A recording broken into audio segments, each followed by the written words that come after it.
Temple si Dinglam Atangin tui nung lui alo luang chua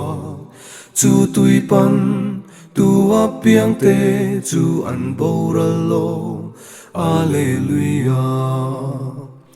Alleluia Alleluia lalpa fa lala sa i Alleluia Alleluia lim taki izayanggu lalpa cho mo in zai ro u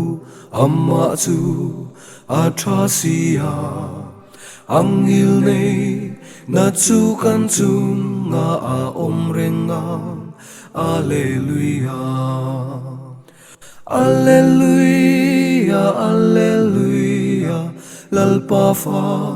lala sa i Alleluia Alleluia lim taki izayanggu